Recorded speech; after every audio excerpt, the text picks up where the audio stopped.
প্রিয় দর্শক, আশা করি সবাই ভালো আছেন। দর্শক, এখানে সাধারণ একটি পাওয়ার সাপ্লাই ট্রান্সফরমার দেখানো হচ্ছে। ট্রান্সফরমারটি 12 ভোল্টের। এর এক প্রান্তে দুটি, আর এক প্রান্তে তিনটি টার্মিনাল বাহির করা হয়েছে।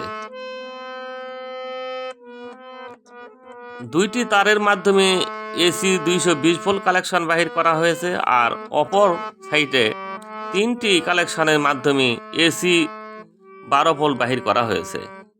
এর মাঝের 0 পিনকে নেগেটিভ বাহির করা হয়েছে, আর দুই সাইডের দুইটি পিনে এসি 12 ভোল্ট বাহির করা হয়েছে। আর এই এসি 12 ভোল্টকে দুটি ডায়োডের মাধ্যমে ডিসি 12 ভোল্টে রূপান্তরিত করা হয়েছে।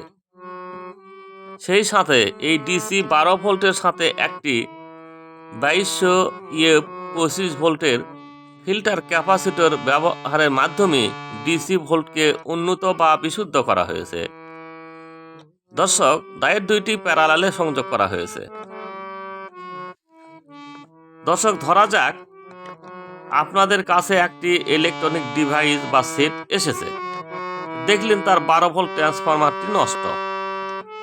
আপনার কাছে 12 ভোল্টের একটি ভালো ট্রান্সফরমার রয়েছে, কিন্তু সার্কিটে দুইটি ডায়োড ব্যবহার করা হয়েছে বা 4টি ডায়োড ব্যবহার করা হয়েছে, অথবা আপনার 24 ভোল্টের দরকার। তাহলে আপনারা কিভাবে লাগাবেন বা সেটিং করবেন তা এই ভিডিওতে দেখানো হয়েছে।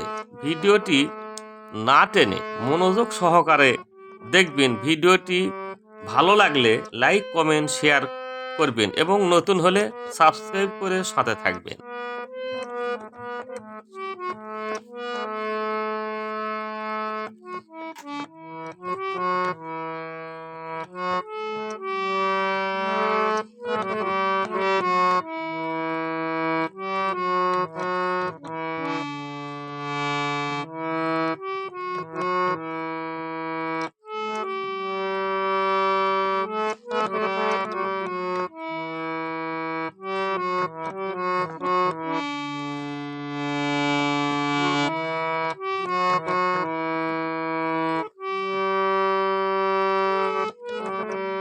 দর্শক, লক্ষ্য করুন, এবার একই ট্রান্সফরমার কিন্তু ভিন্ন কালেকশন করে 12 ভোল্ট দেখানো হচ্ছে।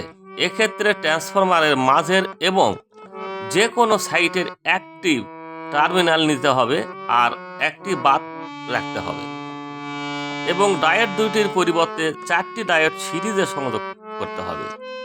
এটি একটি 2200 25 ভোল্ট ফিল্টার ক্যাপাসিটর ব্যবহার করতে হবে।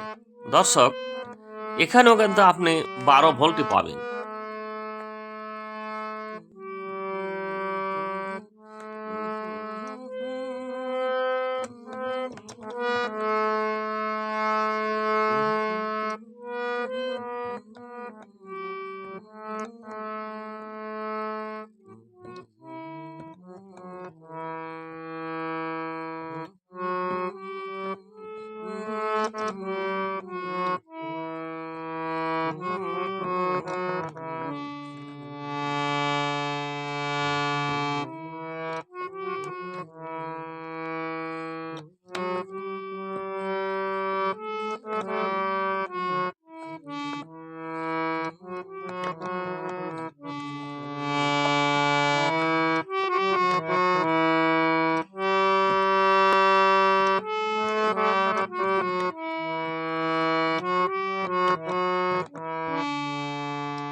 দর্শক, লক্ষ্য করুন, তৃতীয় ডায়াগ্রামেও কিন্তু একই ট্রান্সফরমার ব্যবহার করা হয়েছে।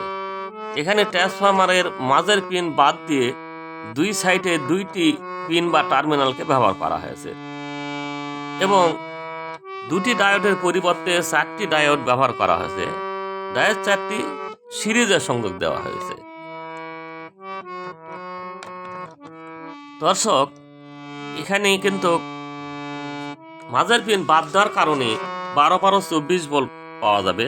এই 24 ভোল্ট ব্যবহার হওয়ার কারণে এখানে কিন্তু ভালো মানের ক্যাপাসিটর ব্যবহার করতে হবে বা ভালো মানের ডায়োড ব্যবহার করতে, যেমন আপনি 4 বা 6 অ্যাম্পিয়ারের ডায়োড ব্যবহার করতে পারেন।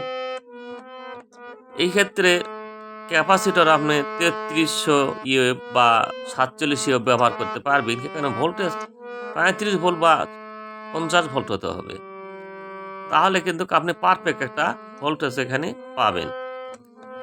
দর্শক, একই ট্রান্সফর্মার ব্যবহার করে প্রথম থেকে কিন্তু দুটি ডায়োডের মাধ্যমে 12 ভোল্ট বাহির করা হয়েছে।